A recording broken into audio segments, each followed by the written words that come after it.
Valérie Pécresse, secrétaire générale déléguée de l'UMP et ancienne ministre du Budget, est l'invitée de Preuve par Trois. Bonsoir. Bonsoir. Et merci d'être avec nous ce soir.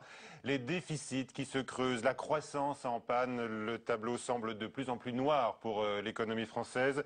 Mais l'opposition aurait-elle d'autres solutions que la rigueur que vous aviez d'ailleurs enclenchée? On va en parler. Valérie Pécresse, au cours de cette émission, Nadège Puljac de l'agence France Presse, notre partenaire, ainsi que Dailymotion désormais. Et puis Perrine Tarnaud de Public Sénat nous rejoindront. On parle d'abord donc de la croissance avec Laurent Fabius donc qui se fait une spécialité de briser les tabous après celui sur l'objectif impossible des 3% de déficit, donc celui sur la croissance de 0,8% inatteignable cette année. C'était un secret de polichinelle, on peut le dire, pour les économistes.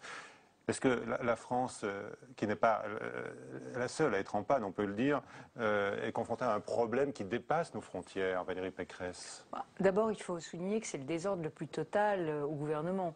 C'est le désordre sur la croissance, puisque François Hollande refuse de réviser encore ce soir les chiffres de la croissance et Laurent Fabius annonce 0,2 au lieu de 0,8. C'est le désordre sur les déficits et c'est le désordre sur les impôts, puisqu'on ne sait pas si on va augmenter encore les impôts ou si, comme M. Cahuzac l'avait promis, on ne les augmentera plus à partir de 2013. Alors, on a l'impression d'un Hollande sans cap, d'un Hollande sans boussole, et je dois vous avouer que soit le gouvernement nous cache ses intentions et c'est grave, soit, pire encore, il est dépassé par les événements, c'est encore plus grave. Alors tout de suite, le Premier ministre vous appelle à la modestie, en raison du bilan que vous avez laissé en termes de croissance, de dette, de chômage, de commerce extérieur. Que répondez-vous au Premier ministre? Je lui réponds qu'il faudrait d'abord qu'il ait un cap, parce que nous avions un cap.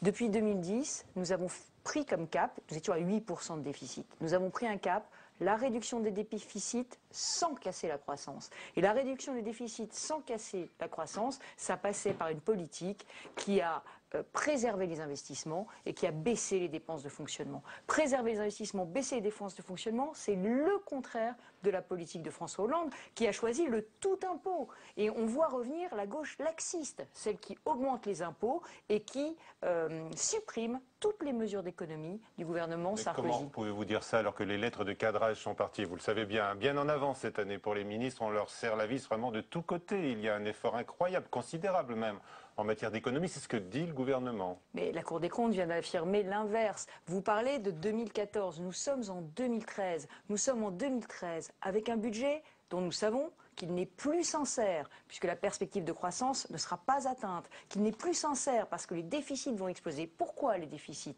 vont exploser? Tout simplement parce que toutes les vannes des dépenses sont rouvertes. Monsieur Hollande a supprimé le 1 sur 2. Monsieur Hollande a supprimé... Le départ des fonctionnaires.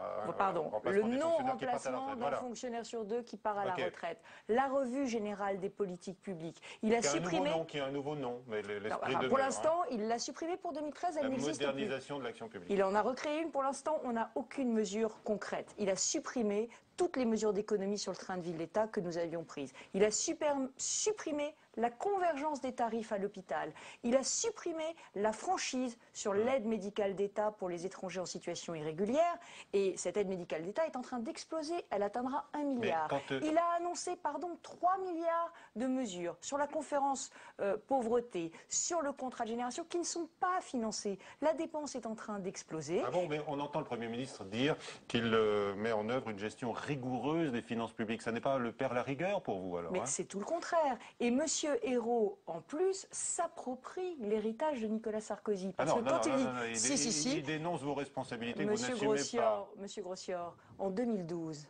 Monsieur Ayrault se vante d'avoir baissé les dépenses. Mais en 2012, qui a fait voter les baisses de dépenses? C'est mon gouvernement. En partie, comme l'a reconnu pas en partie, en la totalité. En totalité, les baisses de dépenses, c'est nous, puisque je vous rappelle que la gauche avait voté contre. Elle avait voté contre le jour de carence pour les fonctionnaires. Elle avait voté contre toutes les mesures d'économie. Et aujourd'hui, en 2013, toutes les vannes de la dépense sont rouvertes.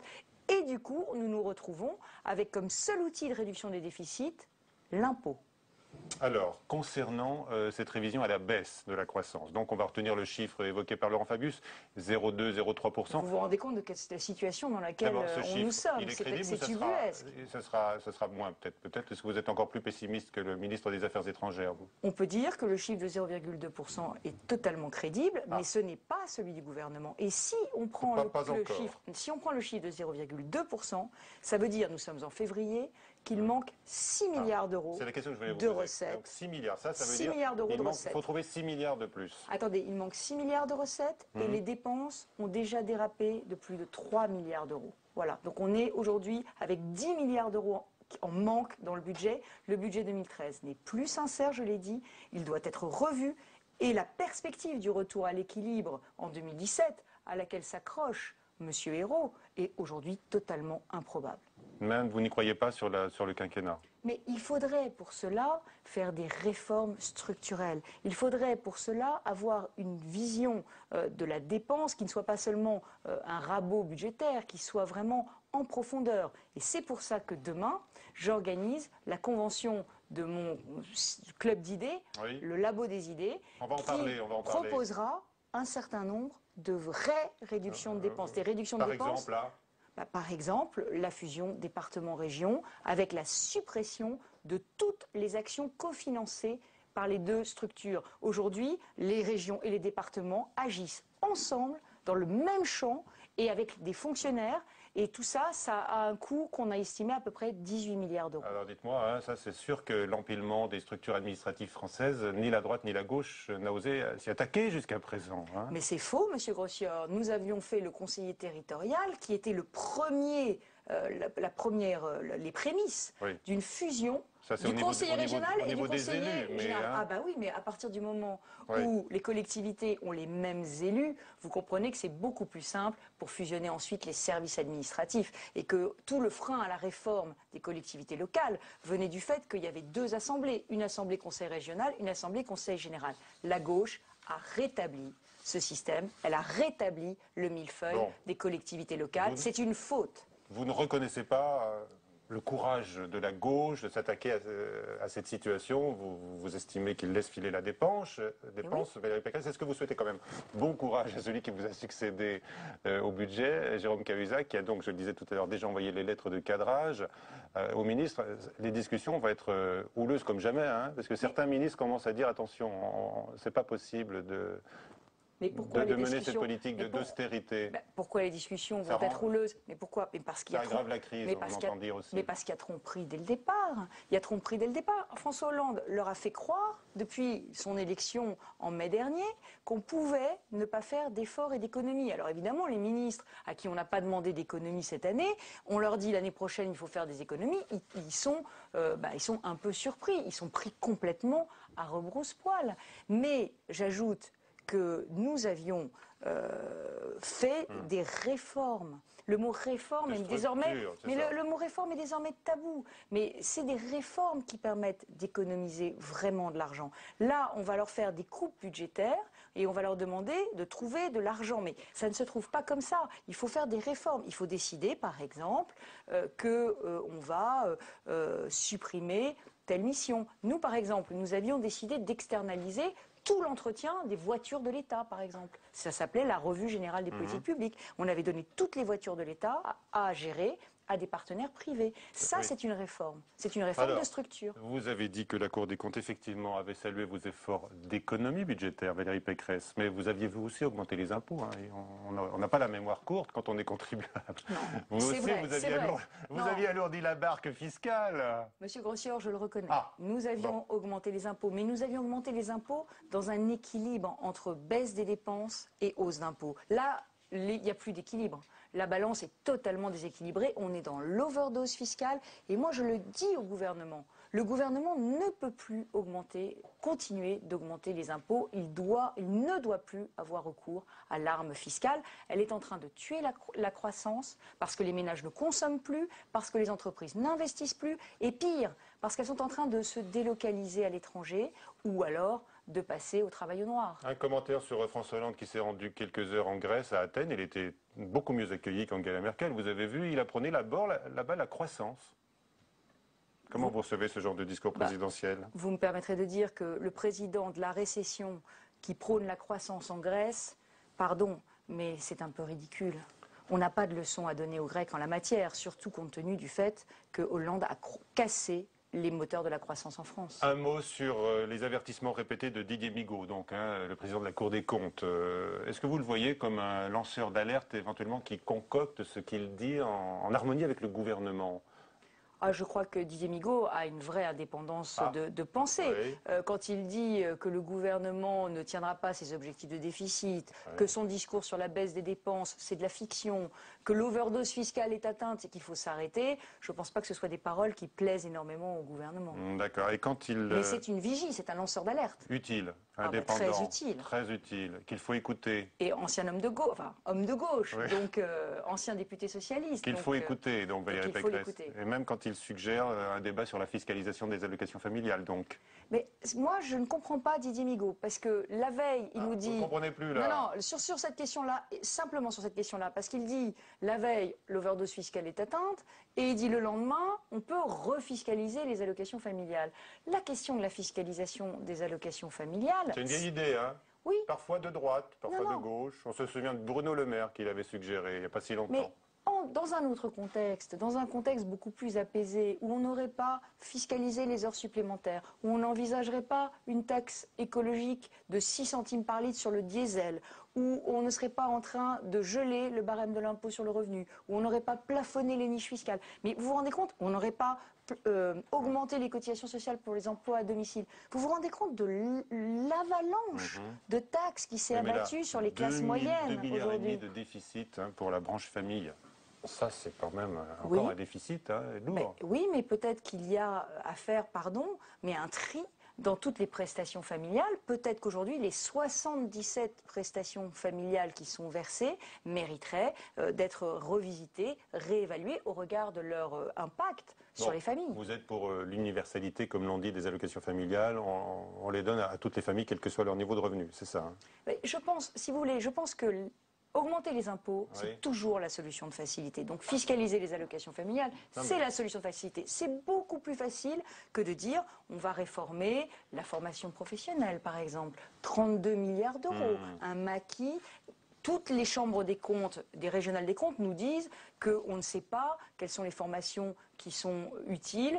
On sait bien qu'on a énormément de métiers en tension pour lesquels il n'existe pas de formation. Donc on a un vrai chantier de la réforme de la formation professionnelle, celui de l'assurance chômage, celui de la réforme de l'hôpital. Tout ça, c'est des sujets que le gouvernement n'aborde pas. Alors, deux petites questions avant d'accueillir Nadège Puljak de l'agence France Presse et on parlera de l'UMP. C'est à propos des allocations familiales. Il y a un sénateur centriste, M. Pozzo di Borgo, qui propose une modulation régionale. Par exemple, il dit que ça coûte beaucoup plus cher d'élever des enfants à Paris. Qu'en pensez-vous ? Là, ce sujet ouvre une boîte de Pandore, parce qu'il n'y a pas seulement les politiques familiales, il y a aussi les aides au logement à ce moment-là, il y a aussi le SMIC qui pourrait être régionalisé. Alors, donc, je pense qu'on ouvre une boîte de Pandore avec ce sujet, mais qui n'est pas une question dépourvue de sens et de signification. La vérité, c'est qu'on a un niveau de vie qui est beaucoup plus cher en Île-de-France, par exemple, que dans les autres régions. Avec quelles conséquences on peut en tirer dans la redistribution, justement? La vérité, c'est que les salaires sont aussi plus élevés en Île-de-France. Bon, donc il faut regarder ça d'un peu plus près. Dernière question. Mais il faudrait construire. Le problème, c'est le loyer, qui est le principal budget des familles et qui est beaucoup trop élevé en Île-de-France parce qu'on n'y construit pas assez de logements. Oui. Autre question, à budget constant. Oui, là, on n'ouvre pas le robinet. Le ministère de la Ville a développé un certain nombre de mesures aujourd'hui pour les quartiers, notamment cette offre de 5 000 € pour employer des jeunes issus des cités. Qu'en pensez-vous? Mais vous savez, moi, c'est une bonne idée? Il faut des emplois aidés. Les emplois aidés, vous savez, c'est nécessaire, c'est des solutions d'urgence à des situations d'urgence. J'en ai financé, il est normal que le gouvernement en finance. Mais on ne peut pas faire des emplois aidés l'alpha et l'oméga de la politique de l'emploi. 5 000 € pour les garçons des cités et les filles. Quand je vois le président de la région Île-de-France, socialiste, Jean-Paul Huchon, financer les emplois jeunes, les emplois d'avenir, avec de l'argent que lui a donné l'État pour faire de l'apprentissage, eh bien je dis qu'on fait totalement fausse route et que c'est par l'insertion dans l'entreprise qu'on donnera un vrai emploi à la plupart des jeunes. Allez, on va parler maintenant de l'UMP, Valérie Pécresse, avec donc Nadège Puljac de l'agence France-Presse. L'UMP qui veut donc sanctionner le gouvernement à travers une motion de censure qui devrait être débattue à la mi-mars, ce sera la première du quinquennat. Et elle fait sourire par avance le Premier ministre, Jérôme Rabier. En leader de l'opposition, c'est Jean-François Copé qui montera à la tribune pour porter le fer contre le gouvernement.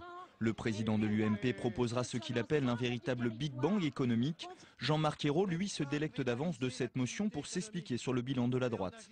Au PS, on préfère ironiser. Ce que je sais, c'est qu'il y a eu une big banqueroute avec la gestion de la droite. J'ai plutôt l'impression que la droite veut à nouveau nous proposer une big austérité. Une motion de censure qui n'a aucune chance d'être votée par une assemblée majoritairement de gauche. Alors, gadget inutile ou outil parlementaire de forme pour enfin parler du fond? Ce sera une occasion à la fois de sanctionner le gouvernement et en même temps de tracer un certain nombre de pistes d'avenir et de restructuration et de remise à plat de nos finances publiques.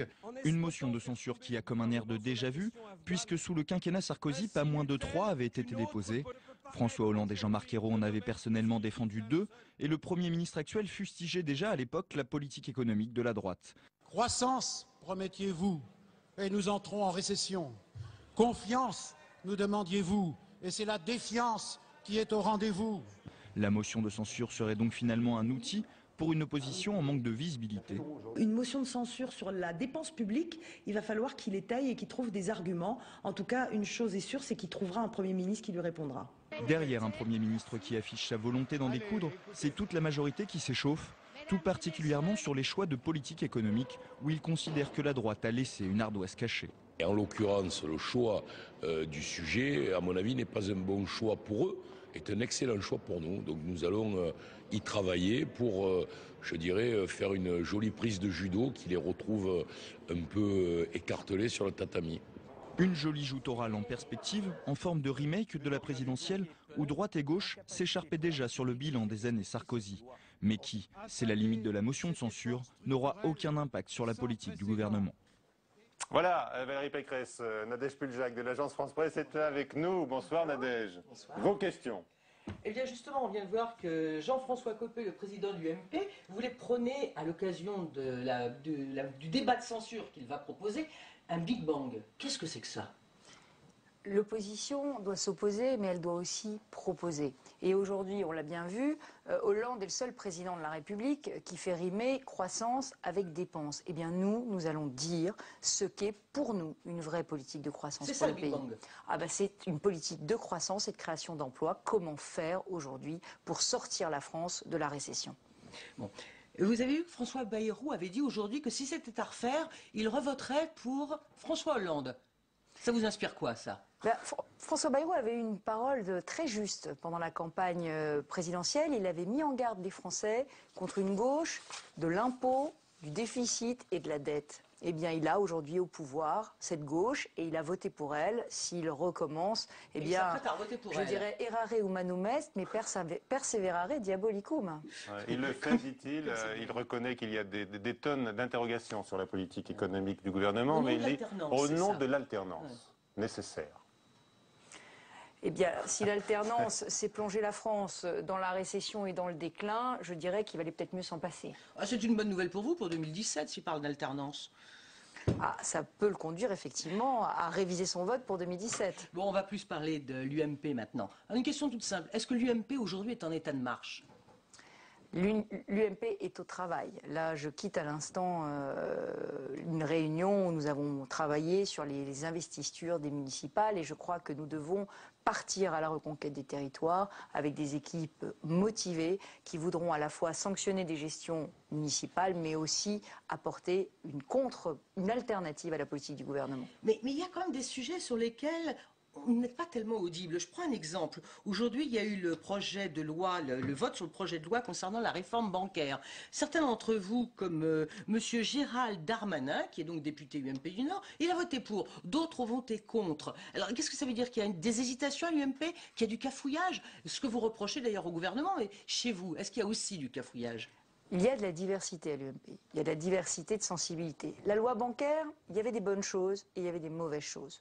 Pour moi, les mauvais aspects l'emportaient sur les bons. Mais il y avait des bonnes choses en matière de supervision bancaire, qui d'ailleurs s'inscrivaient dans la droite ligne de ce que nous avions fait, c'est-à-dire plus de transparence et de contrôle sur les banques. Ça, c'était des bonnes choses.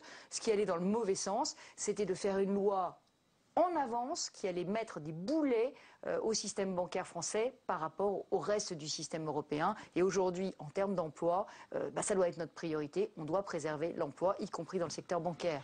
Et si l'UMP est parfois inaudible, Madame Pécresse, c'est peut-être parce qu'il y a une double commande au pouvoir chez vous. Hein, on a vu, vous avez fait un accord au mois de décembre qui a, semble-t-il, réglé les problèmes entre fillonistes et copéistes.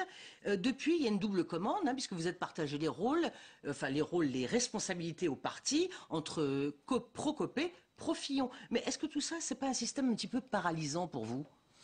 Je ne le ressens pas comme ça. J'ai l'impression justement que nous avons fait cet accord en adultes, responsables, conscients de l'attente de nos électeurs et que nous travaillons à la fois à nous opposer, à proposer et aussi à préparer les municipales. Mais c'est pour ça aussi que j'en prends ma part. Quand je réunis le labo des idées pour proposer 20 milliards d'économies supplémentaires à faire dès maintenant pour financer le crédit impôt compétitivité, la seule mesure de croissance de François Hollande qui pour l'instant n'est pas financée, je pense que je fais acte de responsabilité. J'apporte ma pierre à mon parti, à ma famille politique, l'UMP. Alors, on a beaucoup vu et entendu Jean-François Copé jusqu'ici, beaucoup moins François Fillon, qui était relativement discret. Je dis relativement, parce qu'il envoyait des communiqués et il réagissait, mais enfin, on le voyait peu. Bon, cette semaine, ça va repartir, puisque il a plusieurs... Oui, ça va repartir cette semaine pour Monsieur Fillon. Il va faire notamment un déplacement en Alsace, enfin, surtout, on le verra à la télé dimanche soir, au journal de TF1. Le mardi, il a sa grande réunion à la Mutualité, où il devrait nous dire plein de choses. Alors, vous allez pouvoir nous expliquer. Oui, c'est Fillon le retour. Alors, mais jusqu'ici, il avait peut-être laissé un petit peu trop d'espace à son rival. Il était temps qu'il s'y mette. Aujourd'hui, sa parole est attendue, clairement. Et vous allez l'entendre à partir de dimanche. Donc je crois qu'il ne faut pas être impatient. Il va parler. Il va parler très bientôt. Et vous savez ce qu'il va nous dire à la Mutualité ou à la télévision même déjà dimanche? Est-ce qu'il va par exemple nous parler des élections de la primaire pour 2017? Vous savez, François Fillon a abordé tous les dernières échéances, y compris le scrutin interne à l'UMP, avec une certaine vision de la France et de la politique que nous devions mener. Donc je crois qu'il parlera de la France et il parlera aussi de ce qu'il souhaite faire dans les mois qui viennent et dans les années qui viennent. Justement, à propos des mois qui viennent, on sait qu'en septembre, enfin on sait, ou d'ailleurs je vous pose la question, en septembre prochain, on aura bien une élection à nouveau pour le président de l'UMP? Pour ramener la paix dans l'UMP, nous avons fait un accord. Et cet accord prévoit des élections en septembre. On a entendu des choses ici et là, ce serait peut-être bien après tout. On a le statu quo, tout va bien maintenant dans notre parti. Alors pourquoi remettre ça sur le tapis? Oui, mais la paix, c'est lié à l'accord. Et l'accord, la condition de l'accord, c'est un nouveau vote. Donc nous aurons un nouveau vote en septembre. Est-ce que vous conseilleriez à M. Fillon d'être à nouveau candidat pour cette élection? Oui, moi je souhaite qu'il soit à nouveau candidat à cette élection parce que... pour moi, c'est assez légitime. Je pense que la France a besoin de lui. Je pense que l'opposition a besoin de lui. Alors c'est quand même un risque, parce que M. Copé, auprès des militants, il a aussi du succès. Les deux ont du succès, la preuve. Que répondez-vous aux critiques ? Puisqu'ils ont fait à peu près 50-50 au mois de novembre dernier, donc c'est vrai que c'est un risque pour M. Fillon. Mais vous lui conseillez d'y aller. Et si des fois il n'y allait pas, vous voyez, je vois plus loin encore, est-ce que quelqu'un d'autre pourrait y aller? M. Wauquiez, peut-être Laurent Wauquiez, ou vous-même? Pour l'instant, je ne fais pas de fiction. J'attends la décision de François Fillon en juin. Mais pourquoi ces interrogations? Est-ce que ça ne relance pas toujours les critiques sur la velléité de l'ancien Premier ministre? On l'attendait à Paris, bon, il ne sera pas candidat à la mairie. On ne sait même pas s'il va se représenter donc à la présidence de l'UMP. Mais je Comment pense... est-ce qu'il doit s'y prendre aujourd'hui pour corriger cette impression-là? Je vais vous donner le fond de ma pensée. Je pense que quand on va dans une élection comme celle de maire de Paris, on y va pour être maire de Paris, à plein temps, pleinement, pendant des années pour mener un projet pour cette ville et on s'y consacre à fond. Et je pense qu'on ne peut pas gagner Paris. Enfin bon, Jacques Chirac, c'est un autre exemple. Hein. Bah, il l'a fait, oui, il l'a fait pendant des années. Combien de mandats de maire de Paris? Bien sûr, avec l'objectif quand même de ne pas rater l'élection suprême. M. Fillon veut sauter les étapes. Excusez-moi, quand Jacques Chirac se présente à Paris, si je ne me trompe pas, c'était en 77, il a 4 ans pendant lesquels il va complètement se consacrer à Paris et il va faire de très belles choses à Paris. Effectivement, il ne cache pas ses ambitions nationales, mais il va consacrer un temps important à Paris. Je crois qu'aujourd'hui, les électeurs ne supportent pas, j'allais dire, les zappeurs professionnels, ceux qui vont d'élection en élection et mus uniquement par leur ambition. Donc je crois que celui qui va gagner Paris, qui doit gagner Paris, doit s'engager complètement pour Paris. C'est pour ça que si François Fillon souhaite, et moi je le souhaite, parce que je pense que la France a besoin de lui, s'engager pour la France, il ne peut pas s'engager pour Paris. D'accord, manifestement, ça a été son calcul également. Bon. Alors, je crois que les Parisiens ne l'auraient pas accepté.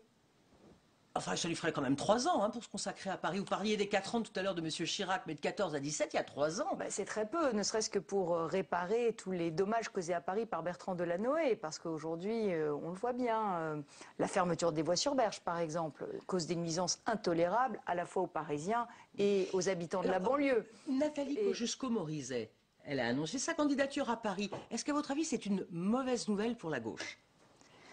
Je pense qu'on peut gagner Paris. Je pense que nous aurons des bons candidats pour mener la bataille à Paris. La seule chose que je veux dire, c'est forte de mon expérience des primaires internes, que j'ai vécues au régional par exemple, c'est qu'il nous faut des primaires sereines à Paris pour préserver nos chances de victoire. Et il faut aussi que l'organisation de ces primaires soit exemplaire, parce que c'est la première j'allais dire organisation de scrutin. Il y a déjà des bisbilles pourtant. Oui, mais il faut que ce soit exemplaire. Je fais confiance à la Fédération de Paris pour les organiser, mais il faut que ces primaires soient exemplaires parce que c'est le premier scrutin que nous avons après le désastreux spectacle de novembre dernier. Donc nous devons faire en sorte que ces primaires soient exemplaires, sereines et qu'il n'y ait pas de coup en dessous de la ceinture, contrairement à ce qui s'est passé au régional de 2010. À votre avis, Nathalie Kosciusko-Morizet, qui est une écologiste reconnue et convaincue, elle a plus à craindre un affrontement avec Anne Hidalgo ou bien avec une candidature éventuelle de Cécile Duflot, puisque Mme Duflot a dit « rien n'est exclu ». Pour moi, la vraie adversaire, c'est Anne Hidalgo. C'est Anne Hidalgo et derrière Anne Hidalgo, Bertrand Delanoë, avec aujourd'hui un bilan qui est avec beaucoup plus de points négatifs que de points positifs. Et je pense que c'est ça qu'il faut attaquer. Je pense qu'aujourd'hui, par exemple, la pénurie de logements à Paris est patente. Il aurait fallu transformer tous les bureaux qui ont été construits en logements. Benoît Apparu l'avait déjà proposé l'année dernière. Et je crois qu'il faut que nous nous attaquions à cette pénurie de logements. Il y a quelques jours, Alain Juppé a dit sentir une envie chez M. Sarkozy de revenir sur le devant de la scène. Je sais que vous rencontrez souvent, vous aussi, le président Sarkozy, enfin l'ancien président Sarkozy. Est-ce que vous sentez la même chose ? Moi, je ne lis pas dans le mar de café et le président Sarkozy ne m'a pas fait de confidence. Donc je lui laisse, j'allais dire, le choix de son avenir. Je crois que c'est ce qu'il souhaite. Vous n'avez pas sondé son cœur et son esprit? Non, je vous dis, je ne lis ni dans le mar de café, ni dans les âmes ou dans les cerveaux. On a quand même l'impression, finalement, à l'UMP, que tout tourne autour du silence ou de l'absence de M. Sarkozy. On pourrait dire que d'ailleurs que c'est un silence assourdissant et une absence omniprésente, si j'ose dire. Mais je ne partage pas cet avis et je pense qu'aujourd'hui, il y a toute une génération de quadragénaires qui est en train de prendre ses marques à l'UMP, de proposer, de mûrir, d'aller dans des combats difficiles. Ça n'exclut pas le parrainage de Nicolas Sarkozy. Qui est précieux pour chacun d'entre nous, le parrainage et éventuellement un certain nombre de conseils. S'il souhaite revenir, ce sera son choix, mais ce sera évidemment, ça n'en est pas aujourd'hui le moment. Vous avez ce parrainage vous-même et vous recevez ces conseils ? Écoutez, je ne les reçois pas, je les sollicite. Vous les sollicitez, d'accord, et ils vous sont distribués volontiers, donc par l'ancien chef de l'État, si je vous comprends bien. Dernière question, Nadège. Justement, vous nous parliez des quadras, ou des cadras, je ne sais pas trop comment il faut dire. Bien, je voulais vous poser une question à ce propos. Vous faites partie de ce qu'on appelle les cadras, les quadras, aux côtés de Laurent Wauquiez, François Baroin, Xavier Bertrand, Bruno Le Maire. Vous êtes l'UMP de demain, la droite, enfin d'aujourd'hui, mais aussi de celle de demain. Est-ce que vous sentez que la concurrence va être dure entre vous? D'abord, ce que je ressens, c'est un devoir. Le devoir de construire une alternative à la politique de François Hollande. Je vous ai dit tout à l'heure qu'il me paraissait totalement sans cap et sans boussole économique. La France, aujourd'hui, est en train de se paupériser. Les entreprises s'en vont. On a beaucoup parlé de Gérard Depardieu et de son départ à Noël, mais ça n'est que la partie émergée de l'iceberg. Le vrai souci aujourd'hui, c'est toutes ces entreprises qui prennent leur décision d'investir ailleurs. Mais oui, mais c'est ça. Pour revenir au quadrat, entre vous, qu'est-ce qui se passe? Vous parliez tout à l'heure du think tank. Je ne suis pas dans une logique d'ambition, Madame Pujac. Je suis d'abord. Ce serait normal que vous soyez ambitieuse comme tous les politiques, sinon. Mais je suis d'abord dans une logique d'aider mon pays, de le protéger, de le sauver, de proposer. C'est une ambition. Oui, c'est une énorme ambition. C'est peut-être même une ambition plus noble que l'ambition personnelle. On va y revenir dans un instant avec Perrine Tarnaud de Public Sénat qui va nous rejoindre. Merci Nadège. Avant cela, avec Sophie Normand, on va revenir sur votre parcours, Valérie Pécresse. La politique, vous avez cité d'ailleurs le combat des régionales en Île-de-France. Vous avez cité la guerre des chefs à la tête de l'UMP il y a quelques mois. Pour vous, la politique semble avoir, plus que d'autres peut-être, été une confrontation avec la violence en politique. On voit ça donc avec Sophie Normand. Elle est combative, Valérie Pécresse. Le mot revient dans la bouche des membres de sa famille UMP comme de ses opposants. Un trait de caractère qu'elle s'est forgé dès ses premières campagnes politiques. Elle a été élue députée lorsque la parité n'était pas chose si évidente que cela, il y a 10 ans. Qu'il fallait, lorsqu'on était une femme, faire son chemin. De la détermination, il lui en a fallu pour affronter les régionales ou encore plus récemment la crise à l'UMP. C'est au prix d'un long feuilleton marquant qu'elle est devenue secrétaire générale déléguée du parti. C'est des moments qui pour nous tous ont été très durs. Très durs parce qu'il y avait ce climat terrible entre nous, parce qu'il y avait ces tensions à l'intérieur de l'UMP, parce qu'il y avait ces soupçons de triche et d'irrégularité qui étaient très forts. Valérie n'a jamais lâché. Et surtout, on a été très soudés dans cette période. C'est-à-dire que nous, on a travaillé très fortement en équipe et en étant très rassemblés. Et je pense que c'est ce trait de caractère qui a été révélé à ce moment-là chez Valérie. C'est voilà, une façon de ne pas lâcher dans l'épreuve. Valérie Pécresse, c'est aussi cette génération formée par Nicolas Sarkozy. De ses années comme ministre aux côtés de l'ancien chef de l'État, elle aurait conservé une appétence particulière pour la communication, pas vraiment du goût de son principal opposant au Conseil régional d'Île-de-France. Je pense que c'est vraiment un choix politique de sa part d'être dure. Et de ce point de vue-là, je pense qu'elle a beaucoup hérité de Nicolas Sarkozy. C'est-à-dire que je pense que Nicolas Sarkozy a été le grand instituteur, même s'il les aimait pas beaucoup, de la droite, et les a matricés, même pour une Valérie Pécresse qui vient du chiracisme au départ, sur l'idée que la politique, c'est d'abord 3 phrases qui passent à la télévision sur un angle très prononcé, qui donne une identité, entre guillemets, et qu'il faut se tenir à ça. Absolument. Et ne jamais apparaître comme étant quelqu'un capable de complexité. Que la complexité finalement nuit à la politique. Nicolas Sarkozy, un coach pour Valérie Pécresse. Celui qui s'est promis de ne plus intervenir dans le débat public reste néanmoins très présent auprès des quadras de l'UMP notamment. C'est lui qui les pousserait à monter en puissance. Voilà, dernière partie de cette émission avec vous, Valérie Pécresse, donc matricée par Nicolas Sarkozy, avec Perrine Tarnaud. Oui, bonsoir. Je ne sais pas comment vous l'entendez, matricée par Nicolas Sarkozy. D'abord, je pense être une enfant adoptée de la Sarkozy. Je suis d'abord un bébé Chirac et celui qui m'a vraiment formée en politique, il s'appelle Jacques Chirac et il avait une vision de la politique qui pouvait être combattante, mais qui était aussi très humaine. Oui, il disait il faut grimper marche par marche. Jacques Chirac. Mais il disait aussi il faut aimer les gens. Et Nicolas Sarkozy ne disait pas la même chose? Nicolas Sarkozy, il était plus dans le... Quand je l'ai connu, il était plus dans le combat pour lutter contre la crise. Donc il était plus effectivement dans une notion de combat et de protéger les Français. Donc il n'était pas dans le même registre tout à fait les deux. Pour revenir sur les moments de violence en politique qu'évoquait notamment dans ce reportage Laurent Wauquiez, est-ce que cette violence en politique, ça a pu vous inciter à un moment ou à un autre à vouloir raccrocher? Est-ce que vous avez eu cette tentation-là? C'est très dur pour une femme d'être confrontée à la violence. Surtout ses amis?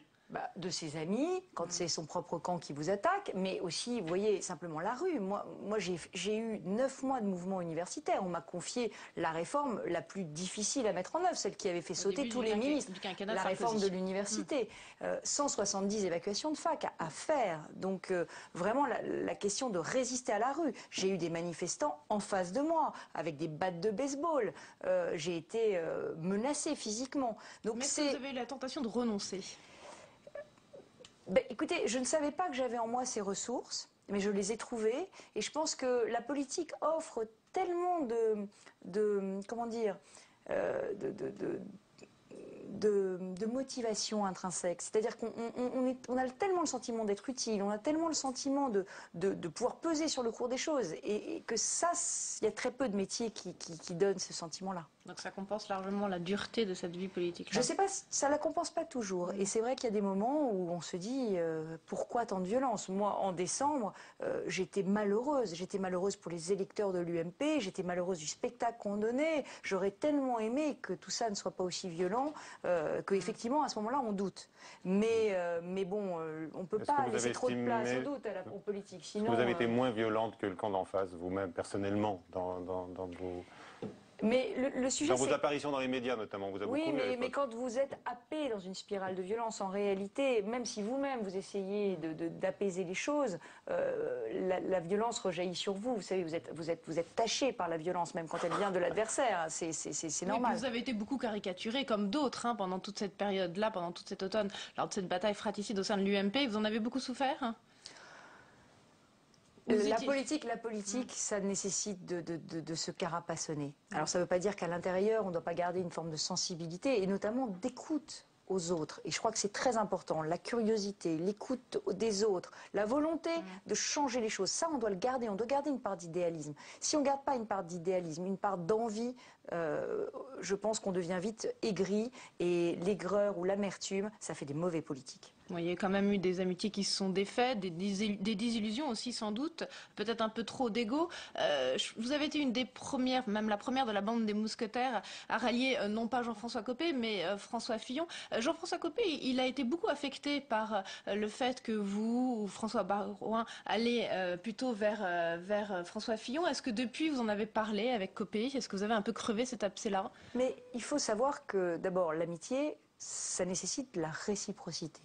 Voilà. Et quand on est amis, eh bien, on respecte l'autre et on respecte sa décision. Donc, il y en a un des deux et qui ses n'a pas choix. respecté l'autre? Je le pense, mais je ne veux pas refaire l'histoire. Oui. Mon choix pour François Fillon, c'était un choix d'abord politique. J'étais très proche de François Fillon, proche de Jean-François, mais proche aussi de François.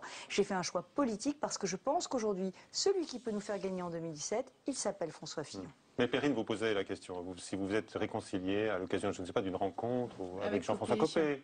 Mais Jean-François Copé et moi, maintenant, nous avons des relations qui sont à la fois très lucides, on se connaît depuis longtemps, et en même temps des relations de travail. On se connaît, on a travaillé ensemble depuis 10 ans, donc on sait travailler ensemble. Mais il y aura toujours une méfiance quand même, il y aura toujours une méfiance désormais. Mais c'est pas désormais, Monsieur Grossior, c'est... C'était avant déjà. Bien sûr, nos relations étaient ce qu'elles étaient avant et je ne referai pas l'histoire, je ne vous raconterai pas ma vie à l'antenne. Voilà. Alors, on va parler de la région Île-de-France, Valérie Pécresse. 2 questions sur les transports, alors que la patience de beaucoup de voyageurs en Île-de-France commence à être à bout. Tout d'abord, les décisions autour du super métro autour de Paris vont être annoncées par le Premier ministre le 6 mars. Mais est-ce qu'on a encore les moyens de le réaliser, ce super métro ? Oui, bien sûr, on a les moyens. Tout est une question de choix. Vous savez qu'on peut avoir le choix de baisser les tarifs des transports. C'est ce que Jean Peluchon appelle le pass Navigo à tarif unique, où on dirait à tous les franciliens, vous payez 65 € pour votre pass Navigo, et c'est tarif unique. Ça coûte 500 millions d'euros par an à la SNCF va être examinée et à ici la RATP. Voilà, ça coûte 500 millions d'euros. Le gouvernement y est opposé. Bah oui, parce que sur 20 ans, si vous faites 500 millions d'euros de pertes pour la SNCF et la RATP, ça coûte 10 milliards. Qu'est-ce que je pense? Je pense qu'il faut faire le choix de l'avenir, pas le choix de la démagogie. Le choix de l'avenir, c'est des nouvelles lignes, c'est des nouvelles rames, c'est la rénovation totale de nos transports. Ça coûtera 10 milliards de plus que prévu, c'est vrai, mais si on s'y met tous, on peut obtenir en 2030 d'avoir tout rénové.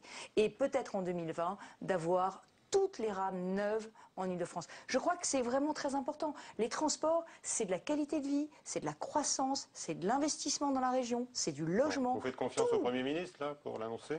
Je ne lui fais pas totalement confiance. C'est pour ça que j'ai demandé à tous les élus UMP de signer avec moi une lettre où nous lui proposons des ressources supplémentaires pour financer le Grand Paris, et j'espère qu'il nous entendra, parce que je pense qu'il faut faire preuve d'imagination. Je pense qu'on ne peut pas sacrifier le Grand Paris, parce que le Grand Paris, c'est vraiment l'avenir des Franciliens dans 10 ans, mais c'est aussi l'avenir de nos enfants demain. Puis c'est votre avenir politique aussi, peut-être un peu? Mais vous savez, porter une vision pour une région. Porter une région. Porter une un vision. jour, peut-être. Et j'espère porter cette région. Oui. Mais justement, moi je ne veux pas la porter en ayant une vision uniquement clientéliste, de saupoudrage de crédit, je donne à une association, je donne à une commune. C'est pas ma vision de la région. Ce que je voudrais, c'est bâtir. Je voudrais construire une nouvelle région où il y aurait du logement, mais avec des transports, de l'emploi à proximité. Tout ça, ça se construit, ça se dessine. C'est ça, être président de région. Et si j'étais président de la région de France, c'est comme ça que je gérerais la région, avec une vision de l'avenir. Vous êtes candidate, on a compris. Ça, on le savait. En tout cas, le pass Navigo unique, vous dites que ça fait pchit. La proposition de Jean-Paul Huchon et de Cécile Duflot, pendant les régionales, les dernières régionales en Ile-de-France. Le vrai prix du pass Navigo à tarif unique, c'est 90 € par mois. C'est insoutenable de dire aux Franciliens, vous allez payer 90 €. Si on le met à 65, c'est démagogique. C'est 500 millions d'euros de manque à gagner pour la SNCF et la RATP par an. C'est le chiffre qu'a donné Jean-Paul Huchon. Je ne sais pas où on trouvera ces 500 millions. Et ce que je pense, c'est que les Franciliens aujourd'hui, ce qu'ils veulent, c'est des transports qui arrivent à l'heure, qui soient confortables, qui soient fiables, des nouvelles lignes, des nouvelles rames. C'est certainement pas, en priorité, payer moins cher. Et justement, deux petites questions pour finir toujours sur les transports. Vous avez dénoncé le scandale du bonus régularité des conducteurs de RER qui poussent des trains à ne pas s'arrêter dans certaines gares. Vous avez demandé leur annulation. Qu'en est-il aujourd'hui? C'est Jean-Paul Huchon déjà qui a dit arrêtez ça, hein. C'est lui le patron du STIF. Rien n'est clair sur cette affaire. Parce qu'il y a deux versions contradictoires. La version des journalistes qui disent qu'effectivement, ils ont vu le train ne pas s'arrêter pour tenir ses objectifs de régularité. Et la version du syndicat des transports d'Île-de-France présidé par Jean-Paul Huchon qui nous dit « mais c'est faux, c'est une manipulation journalistique ». Je ne sais pas ce qui est vrai. J'ai demandé une commission d'enquête. Nous devons savoir ce qui se passe. Et s'il y a des bus, des tramways et des RER qui ne s'arrêtent pas dans certaines gares pour remplir leur contrat avec le syndicat des transports, eh bien c'est inacceptable pour les voyageurs et il faut absolument qu'on les sanctionne. Une question sur Paris et la fermeture des voies sur Berge. Manuel Valls, le ministre de l'Intérieur, a dit attention à ne pas pénaliser les habitants des banlieues. Vous êtes trouvé un nouvel allié dans cette histoire? Eh bien, si Manuel Valls est mon allié, moi je lui demande que le préfet de police publie... Qui dépend de lui. Qui dépend de lui. Que le préfet de police de Paris publie les statistiques des embouteillages, les statistiques des pollutions, les statistiques des reports de circulation qui sont dus à la fermeture des voies sur Berge. Et si ces nuisances sont intolérables, ce que je crois pour les Parisiens et pour les banlieusards, que le préfet de police demande l'arrêt de ce projet de M. Delanoë. Donc rendez les chiffres publics. Merci beaucoup Valérie Pécresse. Vous avez beaucoup tapé sur le gouvernement depuis le début de cette émission. On rappelle qu'il y a des militaires français qui sont engagés au Mali. Il y a une opération qui a été menée dans le nord du pays. Il y a une vingtaine d'islamistes qui ont été tués dans les fameuses montagnes du Nord et un soldat français a été tué. Là au moins vous rappelez qu'il y a des moments où il faut célébrer l'union nationale et, bien entendu, l'unité nationale. Et l'action de François Hollande comme chef de guerre. L'unité nationale derrière nos soldats est indispensable et ça n'empêche pas que nous ayons un soutien toujours vigilant au gouvernement. Merci encore une fois, Valérie Pécresse, d'avoir été avec nous aujourd'hui. Et la semaine prochaine, nous serons au Salon de l'Agriculture et notre invité sera Didier Guillaume, vice-président du Sénat et président du Conseil général de la Drôme. Bonsoir à tous, à très vite.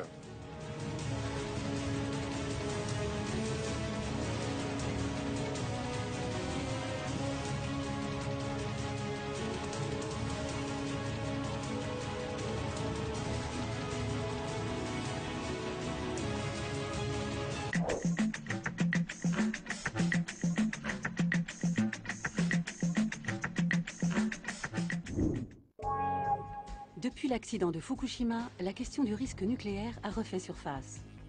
En France, le recours massif à la sous-traitance commence à poser problème.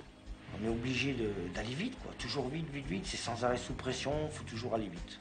Salariés sous pression, sous-payés et aux cadences infernales, la rentabilité prend le pas sur la sécurité. Si demain il arrive un accident nucléaire, on va nous dire que c'est nous, les prestataires, qui sommes responsables. Enquête sur un phénomène et ses conséquences. Nucléaire, la bombe humaine, samedi à 22 h sur Public Sénat.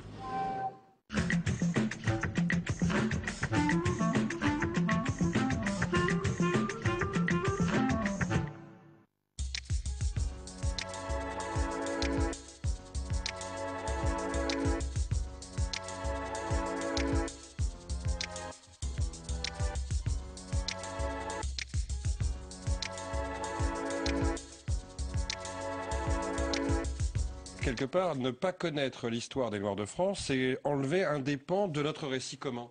On ne comprend rien au siècle XVIIe et XVIIIe si on ne comprend pas la place qu'avait l'esclavage. On ne comprend rien au XIXe siècle si on ne comprend pas l'émergence d'élites noires, aussi bien au sein de l'armée française que dans nos universités, qu'en tant que grands avocats haïtiens, par exemple, qui à Paris se battent à la fin du XIXe pour défendre les idées d'égalité. Et on ne comprend rien au XXe siècle. Alors là, encore moins, si on ne comprend pas que pendant 2 conflits, ces présences ont été déterminantes, si on ne comprend pas la vie intellectuelle, l'histoire de la négritude, si on ne comprend pas d'une certaine manière que notre pays s'est fait ensemble, eh ben, cette histoire-là fait que nous comprenons mieux notre histoire commune. Effectivement, sur la question de la communauté noire, c'est une construction de perception plus qu'une réalité objective.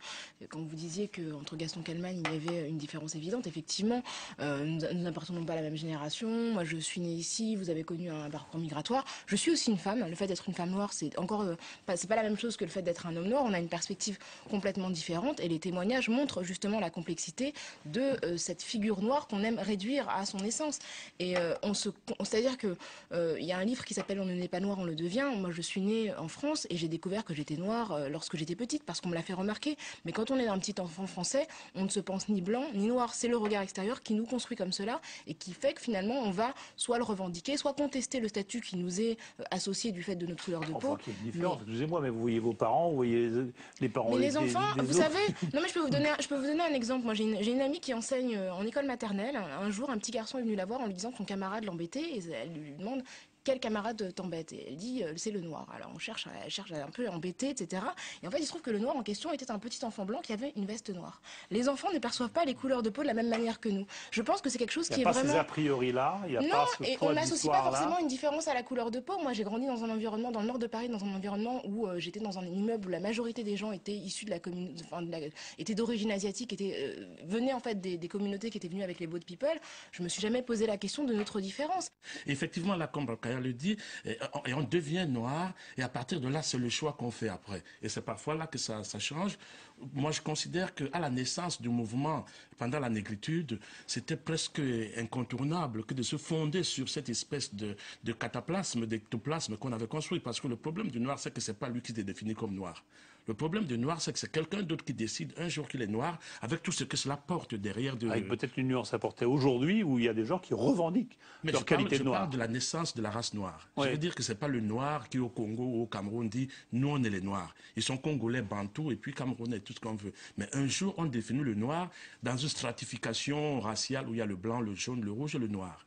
Et là, quand le noir découvre qu'il est noir, soit avec la négritude, il se fonde dessus pour dire « ok, on est noir, mais on revendique ceci, cela, on est noir, mais on a une culture et une civilisation ». Alors, est-ce que ça a été, je dirais presque un risque pour vous qui êtes de Guyane? Est-ce que vous vous êtes dit « attendez, nous, on est français, on est d'un département français, on n'a rien à voir avec les noirs qui viennent, par exemple, je sais pas, du Mali ou d'ailleurs, et qui sont venus soit au titre des anciennes colonies, soit simplement en immigration de travail en France ».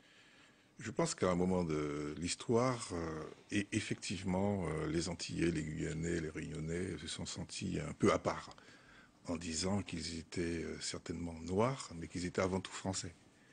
Et par la suite, il faut le constater, les Noirs, tous les Noirs de France, se sont tous sentis pareils, subissant les mêmes discriminations en termes d'emploi et de logement. Et on arrive actuellement à faire partie de cette communauté, si je peux employer ce terme, cette communauté de Noirs de France. Alors, Noirs de France, Noirs en France, vous revendiquez votre appartenance ou origine camerounaise, c'est ça? Oui, camerounaise, justement, et même Bassa pour aller en profondeur, bantou, tout ce qu'on veut, sauf noir. Moi, je dis que je voudrais cesser d'être noir, je voudrais être un homme, tout simplement. Il faudra qu'un jour, la négrité ne soit plus un critère de définition de l'individu. Parce qu'aujourd'hui, comme nous tous nous sommes d'accord sur un point ici, on est d'abord noir avant d'être autre chose. Hélas, alors que je souhaite être autre chose. Je vous assure que moi, je suis devenu noir quand je suis arrivé en France. C'est là qu'on m'a dit, les noirs font comme ceci. Au Cameroun, on me disait les Camerounais sont comme ceci, les Bassas sont comme cela, mais je n'avais jamais appris que les Noirs avaient une ligne directrice, parce que quand il y avait un musulman, je le traitais de musulman. Donc s'il y a une communauté noire, elle s'agrège dans l'adversité contre les Blancs, on va dire, d'une certaine façon. Non, mais quand elle est en situation... c'est une fiction. Pour moi, vraiment, la communauté noire est une fiction. Nous avons vu la multiplicité. C'est-à-dire que le fondement est faux, il est fictif. Définir des gens comme des Noirs, le Bambara, qui est exactement comme le type de Matabele. Oui, vous me dites aussi que l'Europe, la France, vous renvoie une communauté noire. Vous le dites quand même. Et nous voulons en sortir. Moi, personnellement, je ne demande qu'à sortir de cette livrée. Fanon l'appelle la livrée qu'on m'a mise, qui serait porteuse d'attributs bien spécifiques et puis de qualités et de défauts bien spécifiques. Il y a une réalité quand même des Noirs en France. C'est peut-être pas une communauté noire, mais il y a une réalité des Noirs en France qui ont les mêmes problèmes. Là, il faut être concret. C'est vraiment les mêmes problèmes. Les mêmes problèmes matériels, l'emploi, le logement, les difficultés qu'ont les Noirs à trouver un logement, un emploi. Le travailleur immigré qui arrive du Sénégal et l'antillais qui a fait des études, etc., ils ont les mêmes problèmes. Vous savez, les Noirs ont très souvent... On en fait référence quand il s'agit de grands écrivains, de grands intellectuels, de grands sportifs, de grands artistes. Mais il faudrait effectivement qu'on parle également du noir normal, hein, puisqu'il faut employer ce terme qui est très à la mode. Le noir normal, le noir normal, comment est-il perçu en France? Bon, dans votre ouvrage, c'est très bien. Bon, c'est vrai qu'on va de grandes